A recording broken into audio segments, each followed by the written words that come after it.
Celebrity Gospel Mix with Rebecca Origin, and what the next subject I want to be talking about here today is about this sad news about, not sad news, just embarrassing news about this dragged out scenario of SPAC Nation. Now, I'm not here to give no opinions. I think there's been enough hearsay,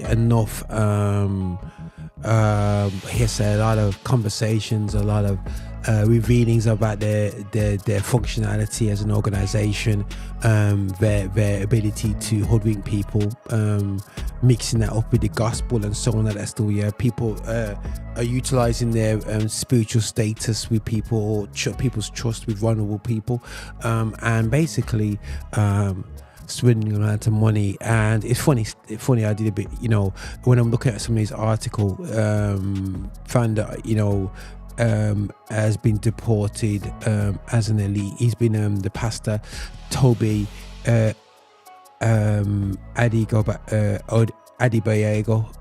I think I've probably butchered that, the founder of they call it the Church of Bling. But it really makes you really concerned about this is what captures our young people, because we're just not addressing issues. We are just keeping the great news to ourselves and just allowing fake prophets and fake leaders and fake ministers with no sort of guidance, and it's just decentralized version of Christianity.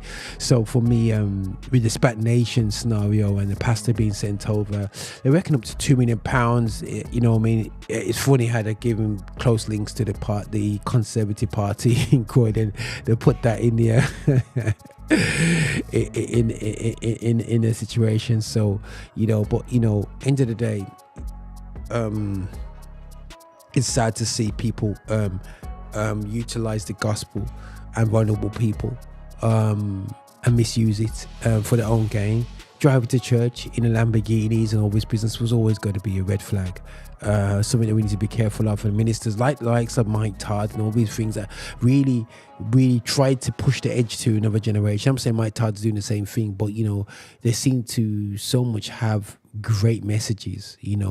I've heard somebody talking on the podcast today, and they talk about great messages by by some great leaders, but then just got a wild kind of doctrine in there, and it throws people like, whoa, where's that come from? It's not biblical, but they kind of chuck it in there. So for me, it's a case of going, is it a good day? I'm afraid he could go to Nigeria and just do the same madness again. It was already pocketed 2 million, or what they say he's saying. Even if he spent half of it already, he will have some assets in place, and he's gonna have a comfortable life based upon line, and I think that he's not the first. The likes of Benny Hinn and a lot of ministers, yes, I'm saying it, have basically preyed on people's vulnerability and mixed it with the gospel to gain something, to gain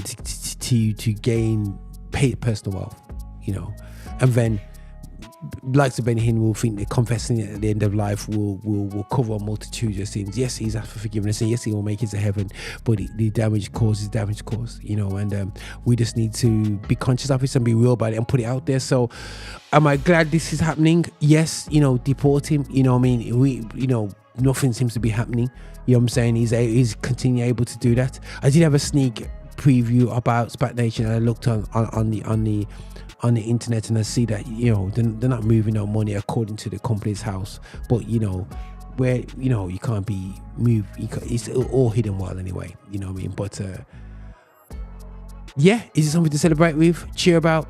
I suppose so, so here we go. Just don't mess about with God, guys. Don't abuse God, because whatever happens in darkness will come out to light, as simple as pie, guys. Hi, and thank you for watching. Make sure you subscribe, you like, and you comment, and make sure that you're sharing the videos and watching so much more.